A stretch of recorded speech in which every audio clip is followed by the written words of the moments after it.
seja muito bem-vindo à Comissão Executiva. Foi o último debate sobre o Estado da Nação da legislatura. A coligação celebrou os resultados obtidos nos últimos 4 anos, em que 3 foram sob o programa da Troika. A oposição sublinhou o empobrecimento do país e acusou o governo de propaganda. Foi em tom de despedida que o governo e os partidos discutiram o Estado da Nação. Do lado da coligação, o balanço foi positivo. Pedro Passos Coelho sublinhou que a estratégia de rigor seguida nos 4 anos da legislatura foi a mais acertada e que os resultados já estão à vista. Para o primeiro-ministro, tudo se deve aos portugueses e nada à oposição. A determinação do povo português para dar a volta às dificuldades não foi, infelizmente, acompanhada pelas oposições. Não pudemos contar com as oposições para obter estes resultados e talvez por isso as oposições se recitam deles. Talvez preferissem estar ainda hoje a discutir o programa de assistência e os segundos resgates ou até os programas cautelares. A troca de acusações entre o governo e o PS marcaria, aliás, o tom de todo o debate. Ferro Rodrigues recorreu aos números da pobreza e do desemprego para contrariar o que chamou de propaganda do Executivo. A nação está empobrecida. O povo português está enfraquecido. Como é que o senhor responde às acusações que o secretário-geral do PS, António Costa, fez na semana passada, em que chamou a atenção para vários vícios, aquilo que ele chamou os pecados capitais? Aos 7 pecados capitais apontados ao governo pelo PS, Passos Coelho respondeu com as 10 pragas deixadas ao país pelos socialistas num duelo de referências bíblicas. As PPPs, o TGV, os programas de estabilidade e crescimento de má memória, uma das maiores desigualdades em Portugal que se verificava em toda a União Europeia. Déficits orçamentais volumosos e ruinosos, déficits externos preocupantes que rondaram cerca de 10% em média na última década até 2011. O completo desgoverno do setor empresarial do Estado, a nacionalização do BPN. O déficit tarifário na eletricidade, o endividamento galopante, um desemprego estrutural acima de 10%, Sr. Deputado, acima de 10%. Mas foram as outras bancadas da esquerda que relembraram ao governo que as pragas precisam de ser combatidas. Poderia o Sr. Primeiro-Ministro dizer qual foi a posição do seu partido em relação a essas mesmas pragas? Exatamente. É que não foi inseticida, foi parte integrante dessas pragas que se abateram sobre o povo português. Decidiu esconder na análise dessas pragas, que viabilizou 3 PECs, o PSD viabilizou 3 PECs do governo do PS, viabilizou os orçamentos de Estado do governo do PS, votou a nacionalização do BPN, assinou o acordo com a Troika, assinaram os 3, PS, PSD, CDS. Ó, Sr. Primeiro-Ministro, não disse porquê?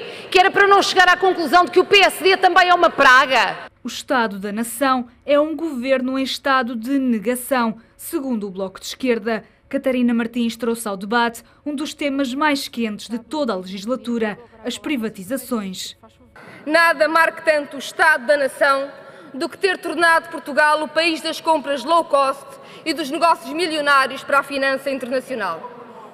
As privatizações que o Tribunal de Contas já denunciou como lesivas do interesse público, com o exemplo da única auditoria até agora, são a imagem da gigantesca venda de garagem em que este governo transformou o país. No centro da discussão esteve ainda a situação na Grécia, com a esquerda a acusar o governo de falta de respeito. Do lado da coligação, a mensagem manteve-se. Portugal seguiu um caminho diferente. A calamidade de 2011 deu lugar à esperança moderada em 2015. Aconteceu-nos coletivamente, nesta legislatura, ser a geração do resgate. Sofremo-lo e vencemo-lo. Pela nossa parte, permanecemos leais a uma ideia de Portugal que nos trouxe aqui em 2011. 3 vezes em democracia vimos troicas e resgates no nosso país. Que 2011 tenha definitivamente sido a última vez. Tive muita honra em ser Primeiro-Ministro nesta legislatura em Portugal e que foi sempre com a noção da responsabilidade, sem nunca a sacudir para ninguém, que respondia às senhoras e senhores deputados nestes 4 anos. Orgulho nas reformas, confiança e estabilidade de um lado, desigualdade, pobreza e desemprego do outro. Palavras que marcaram o último debate da legislatura, em jeito de balanço de 4 anos de austeridade e já em plena pré-campanha eleitoral. É o tema em análise na Comissão Executiva de hoje, com Manuel Alegria, Vice-Presidente do Instituto Português de Corporate Governance, e Domingos Farinho, professor da Faculdade de Direito da Universidade de Lisboa. Muito obrigada a ambos pela presença nesta Comissão Executiva. Manuel Alegria, qual é o estado da nação depois de 4 anos praticamente concluídos de legislatura? Pois, o estado da nação, vamos aqui fazer apenas, para já, pequena nota introdutória relativamente ao debate que ontem se deu em termos da Assembleia. Ora bem, realmente este último debate teve uma característica particular, que foi realmente ser o balanço dos 4 anos. O que levou, curiosamente, muitos partidos a fazerem a comparação, é uma tentação a que é difícil de resistir, entre o que foi a realidade do mandato e aquilo que foi prometido na campanha eleitoral. Portanto, são realmente aspectos particulares que surgem nestes momentos, porque não faria muito sentido no debate do Estado da Nação estarmos a comparar situações de campanha eleitoral e pré-eleitoral digamos, aquilo que foi a realidade. Mas não, este era muito particular, era o último, procurava fazer-se aqui um balanço da legislatura e do governo. E eu digo sinceramente, não me surpreendeu, acho que está dentro daquilo que seria expectável o que ali foi dito. Com alguma imaginação à parte, como aliás a imprensa hoje toda de uma maneira geral fez referência, digamos que os deputados têm esta vantagem, é que de vez em quando dão largas a essa imaginação, como seja a questão, digamos, das imagens bíblicas, não é? Dos 7 pecados mortais e das 10 pragas do Egito, e até com algum léxico novo que eu achei interessante, porque a certa altura lembro-me de ter ouvido esta afirmação de um deputado da oposição dizer que o país estava na bancarrota. Aquilo levantou logo ali uma grande celeuma, porque realmente o ruído na sala impediu que ele continuasse a frase, porque afinal ele queria dizer bancarrota social. Ou seja, realmente entrou-se aqui num campo em que, mais uma vez, esta imaginação a que eu há pouco referi fez jus, não é? Realmente, eu acho que o debate centrou-se muito também nessas questões e talvez seja esse o aspecto fundamental no que respeita à análise. Porque quanto, digamos, aos resultados conseguidos durante este mandato, eu acho que ninguém pode contestá-los. Efetivamente, Portugal conseguiu talvez aquilo que não se esperasse em termos da sua própria recuperação. E o tom do debate que o Primeiro-Ministro colocou foi basicamente sobre a estratégia do rigor e da credibilidade que foi seguida e que se considera a mais acertada. Acho que os resultados são inquestionáveis, eu não vejo quem é que possa contestar isto. A política social ou o Estado social, enfim, é um debate que não tem fim e realmente esse é onde surgem, digamos, aspectos mais sensíveis aos quais o próprio Governo reconhece que não teve soluções para isso, quer seja por questões do Tribunal Constitucional, que não aprovou algumas das medidas, porque realmente há aqui uma questão que, aliás, é transversal a toda a Europa, é a sustentabilidade do Estado Social, e esse vai ser sempre, seja qual for o governo, uma questão determinante e fundamental, porque é essa, no fundo, que os cidadãos e eleitores sentem nos seus bolsos, não é? São essas dificuldades que estão aqui presentes. Realmente, depois, assistimos sempre àquelas cenas realmente pouco edificantes, de chamar mentiroso, acho que, enfim, de uma maneira geral foi um tom que esteve presente, e até interessante porque um deputado do PS disse que Passos tinha mentido cirurgicamente, portanto, digamos aqui, este advérbio realmente já é utilizado de uma forma um bocadinho capciosa, e depois deixou uma profecia, isto vai mudar. Portanto, digamos que são aquelas frases, não é, aquelas boutades que nós, enfim, registamos e que, a certa medida, às vezes, podem ter algum efeito até nas próprias sondagens, como aquela, aliás, que hoje aparece na imprensa e que parece que dá ao PS outra vez alguma ligeira vantagem. Já vamos perceber se de facto o PS é a alternativa. Domingos Farinho, balanço destes 4 anos de governação PSD-CDS. Bom dia, antes de mais. Eu creio que o debate ontem foi muito interessante, não só porque foi um Estado da Nação, não apenas anual, digamos assim, mas da legislatura. Esse ponto parece muito interessante. E mais interessante me pareceu o facto que eu acho que enquadrou o que vai ser, o que tem vindo a ser e vai ser a discussão nas próximas eleições. Ou seja, como é que os partidos, como é que a esquerda e a direita, sobretudo, se vão posicionar. E aquilo que me pareceu muito interessante, partindo, se quisermos, da posição do governo, da coligação, foi talvez o posicionamento. A certa altura há uma frase do Primeiro-Ministro que me marcou bastante e que acho que é frase também decisiva para compreender as próximas eleições. Nessa altura, Passos Coelho diz que aquilo que leva desta legislatura é que conseguiu cumprir o plano de assistência financeira, económico-financeira para Portugal. E esse é o principal ponto pelo qual acha que tem que ser avaliado. E isso, de facto, mostra muito como é que a discussão tem sido levada a cabo em Portugal. Ou seja, de um lado, o Governo tem sido sistematicamente acusado por críticas de falhanço sistemático de indicadores. O único indicador em que realmente, desde o início, em relação às suas próprias previsões, houve cumprimento foi o do déficit. O que, aliás, liga custa de quê? Do brutal aumento de impostos e também de receitas extraordinárias com as privatizações. Era onde eu ia chegar, é que justamente para se cumprir o plano de assistência, o que foi necessário foi obviamente uma política altamente austeritária, e isso não havia nenhuma dúvida quanto a isso. Depois havia, e essa é que é o que te faz distinguir aqui a esquerda e a direita, é como é que eu vou fazer isso, não é? Houve a opção de front-loading do ministro Gaspar, que de facto colocou a austeridade brutal, como acabou de referir, logo nos primeiros momentos da legislatura, e houve claramente sempre da esquerda, isso acho que foi aliás transversal a toda a esquerda, tanto do PS como dos restantes partidos, a ideia de nós tem que ter outra modalidade, isso tem que ter outra metodologia, tem que ser uma coisa mais suave, porque senão não há possibilidade. Eu creio que a grande incógnita e ao mesmo tempo o grande fator de discussão foi esse, é que nós não sabemos como é que é uma política de crescimento por parte deste governo. Este governo passou toda a sua legislatura numa lógica de austeridade e é exatamente nos últimos meses da legislatura, e ontem voltámos a essa discussão no Parlamento, que o Primeiro-Ministro vem dizer agora vamos declarar uma guerra sem quartel às desigualdades. O que é uma grande incógnita, e a discussão creio que vai ser essa, e o balanço da legislatura vai ser esse, que é, por um lado, temos um governo que o grande trunfo que apresenta e o grande resultado que apresenta para discutir as próximas eleições é nós cumprimos o que tínhamos que cumprir, que era sair do programa de ajustamento, ou seja, tínhamos um programa, tínhamos um compromisso com a Troika e cumprimos. A que custo? Obviamente, é o que é criticado neste governo e parece-me que realmente o custo foi muito alto em termos de indicadores sociais. Praticamente em todos os indicadores sociais estamos pior do que estávamos, obviamente. E aí o que o governo faz é o que tinha que fazer, quer dizer, a culpa é no fundo, tentar segmentar a sua legislatura e dizer assim, fizemos isto porque o que vinha de trás era muito mau e agora vamos fazer diferente porque o que vem aí é muito bom. E, portanto, é como se houvesse aqui uma espécie de terra de ninguém que foi esta legislatura. Sobre esta legislatura ninguém tem responsabilidades.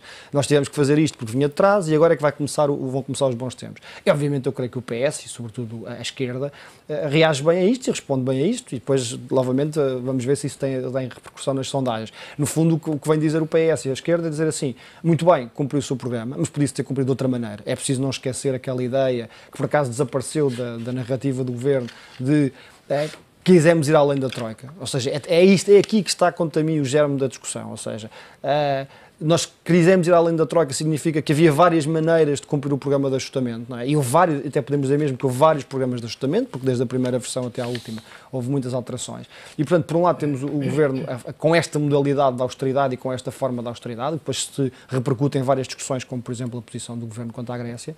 E, do outro lado, a esquerda a dizer isto devia ter sido feito de outra maneira.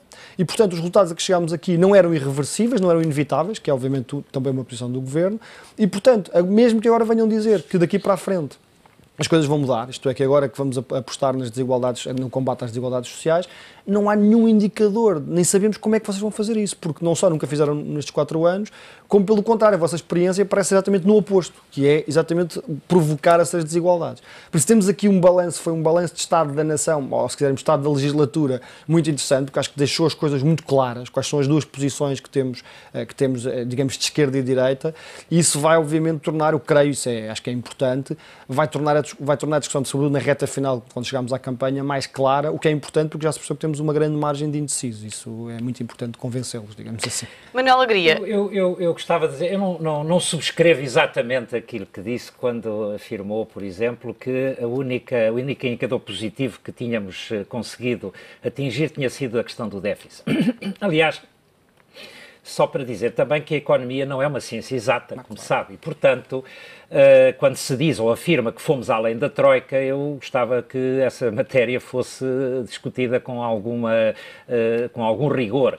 Muitas das vezes as medidas que se tomam, além de só terem ou produzir efeitos passado algum tempo, não é? Às vezes têm os chamados fenómenos do overshooting, ou seja, pecamos por excesso, mas nunca temos a certeza depois de qual vai ser o output que se vai conseguir. Eu não estou de acordo porque eu acho que Portugal conseguiu, na generalidade dos indicadores, inverter a situação. Não foi apenas a correção do déficit, foi o equilíbrio da balança externa, foi o desemprego que desceu. Crescemos em termos económicos mas o desemprego ainda está em níveis demasiado elevados, mas tivemos ou não? 3, 4 anos de quebra do produto. Portanto, eu acho que o balanço final que eu extraio é importante e é muito favorável. E a dívida pública? Mas, Sandra, a dívida pública é uma questão... O desemprego melhorou relativamente à situação mais grave em que já atingiu.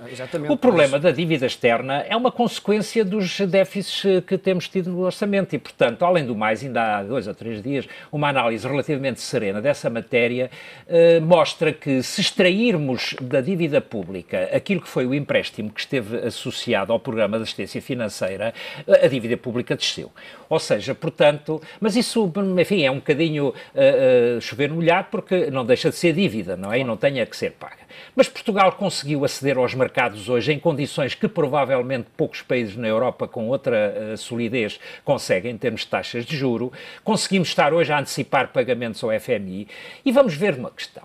Houve 3 países que estiveram sujeitos, 4 se quisermos, a programas de assistência. O caso da Espanha é um caso particular porque o país não esteve apenas no sistema financeiro. Mas a Irlanda, Portugal e a Grécia estiveram todos sujeitos a programas relativamente semelhantes. E o que é que temos? Temos que a Irlanda e Portugal preferiram optar pelo sistema do equilíbrio das contas públicas, sanearam as contas públicas e tiveram que aplicar medidas de rigor e austeridade. Isso é inquestionável. A Grécia não quis. E os resultados estão à vista. A Irlanda e Portugal estão claramente fora desse contexto. A Grécia, a sua situação continua em queda e, portanto, o facto de eles não terem optado por uma melhoria, digamos, do seu equilíbrio interno, claramente por questões de opção política, porque não quiseram alterar a sua política social, porque entenderam, portanto, que reformas do Estado não iriam provavelmente ser vantajosas, enfim. Mas em Portugal portanto, a reforma do Estado também não foi feita. Eu faço esta comparação. Qual era a solução para o problema, para além ou que não envolvesse sacrifícios? Eu, sinceramente, não a encontro, porque realmente havia desequilíbrios estruturais profundos. Assim, ou seja, eu acho que, obviamente, tinha que haver algum tipo de reação à situação que tínhamos em 2011. A questão é justamente a dimensão dessa reação. Mas sabe como eu disse, Portugal hoje está numa situação que é altamente preocupante, que é, nós estamos, se não tivesse sido intervenção do Banco Central Europeu, do Tribunal Constitucional, nós não tínhamos tido capacidade, provavelmente, de ter a situação de sair do plano de ajustamento em que tivemos. É verdade que podemos dizer, e o Primeiro-Ministro fez ontem no Parlamento, saímos. Mas saímos a que custo? Isto é, estamos completamente convencidos que não vai voltar a acontecer. Mas, Setor, vamos lá ver. O crescimento que está, deixa-me só este ponto que eu creio que é importante. O crescimento que está na base das projeções do Governo para poder resistir ao que foi criado nos últimos 4 anos é praticamente, ainda ontem ouvi, aliás, o debate do Estado da Nação na SIC Notícias e disse isso, que havia um grande consenso sobre isso e penso que é um consenso, aliás, que é generalizado, não é apenas naquele painel de economistas, é difícil imaginar com que tipo de crescimento é que Portugal vai poder contar nos próximos anos para poder resistir à situação em que Portugal se encontra agora. Ou seja, nós estamos num momento de viragem em que, por exemplo, eu tenho muitas dúvidas que se a Grécia fosse, infelizmente, por água abaixo e saísse do euro, Portugal resistisse. Tenho mesmo dúvidas. Portanto, os cenários em que neste momento o Governo apresenta, digamos, a saída milagrosa do programa de assistência, são projeções que estão por demonstrar. Por exemplo, a projeção de déficit, com o BES, não sabemos que não vai para os 6% de déficit. A dívida continua a aumentar. O único elemento realmente que de facto é verdadeiro, e mesmo sem o BES não sabemos, é o déficit. Vamos serenamente pensar, já percebemos que temos aqui 2 visões, uma mais claramente pessimista do que a minha. Eu não vejo... Vamos lá ver uma questão. O que é que aconteceria a Portugal se não tivesse tido a quebra do preço do petróleo, se não tivesse tido a desvalorização do euro, se não tivesse tido a ajuda do Banco Central Europeu? Mas digamos que hoje a economia é integrada, quer dizer, nós temos que aceitar que hoje em dia não estamos isolados no mundo, porque se estivéssemos isolados no mundo, também a questão da Grécia nunca se refletiria em nós. Portanto, ou seja, eu acho que não vale a pena irmos por esse campo, porque realmente a realidade é o que é. E beneficiarmos de uma conjuntura favorável. Pois muito bem, talvez seja o único pecadilho que eu aponto um bocadinho ao discurso do Primeiro-Ministro ontem, é que diz que o crescimento económico está assente em bases sustentáveis. Ora bem, esta sustentabilidade ele não pode garanti-la, porque uma parte dessa do exterior. Mas isso vai ser um problema com que se vai defrontar este outro qualquer governo. Porque se mudarem as circunstâncias, eu acho interessante, porque essa é talvez um papel que os nossos economistas devem fazer. É, no fundo, fazerem testes de sensibilidade e não serem, digamos, muito assertivos na criação de um cenário, porque os cenários são o que são. Todos os cenários são possíveis, todos os cenários são corretos, desde que assentes em pressupostos que sejam racionalmente económicos racionalmente. Agora, o que acontece é que está-se a apontar às vezes para metas que estão de tal maneira vulneráveis a situações que não controlamos, que, portanto, digamos, é aí que podemos pôr o problema da discussão. Agora, eu não considero, desculpe que lhe diga, e sou católico, que tenha sido um milagre aquilo que aconteceu a Portugal. Aliás, sempre disse isso, que em economia não há milagres, não é? Os milagres acontecem noutros campos. Ora bem, consequentemente, eu não considero que tenha sido milagre. É um facto, e se terá memória seguramente para isso, este Primeiro-Ministro sempre teve a posição que eu considero correta de dizer, até desculpem o termo, que se lixem as eleições. E porquê é que ele dizia isto? Porque efetivamente ele entendia que realmente era preferível resolver o problema interno do país, acabar o plano de assistência financeira de uma forma que não nos obrigasse a repetir as situações de resgate, etc. Portanto, eu acho que a postura que foi adotada foi aquela que talvez qualquer outro partido que estivesse no governo acabaria por ter que adotar. Foram sacrifícios, foram situações que custaram muito, pois é um facto que isso é real. Eu creio que a dimensão do sacrifício face ao que nós podia ter sido outra. Creio que sim, e sobretudo em relação a este ponto que me parece objetivo, que é, nós só faz sentido aplicarmos austeridade se com isso, num curto, médio prazo, conseguimos voltar a crescer o suficiente para pagar a dívida e para termos, portanto, condições de sustentabilidade a longo prazo. Ora, eu olho para a economia portuguesa e aí até digo transversalmente, não critico só o governo, provavelmente esta crítica também é extensível até ao maior partido da oposição. Embora eu acho que aí, de facto, com uma ligeira diferença, mas podemos discutir isso mais à frente, que é, eu olho para a situação em que Portugal está quando saímos do PAEF e é verdade que podemos dizer, cumprimos. Eu acho que isso fica sobretudo bem perante o estrangeiro. Claro, obviamente, parecemos o aluno bem comportado. Mas o estrangeiro também analisa, não come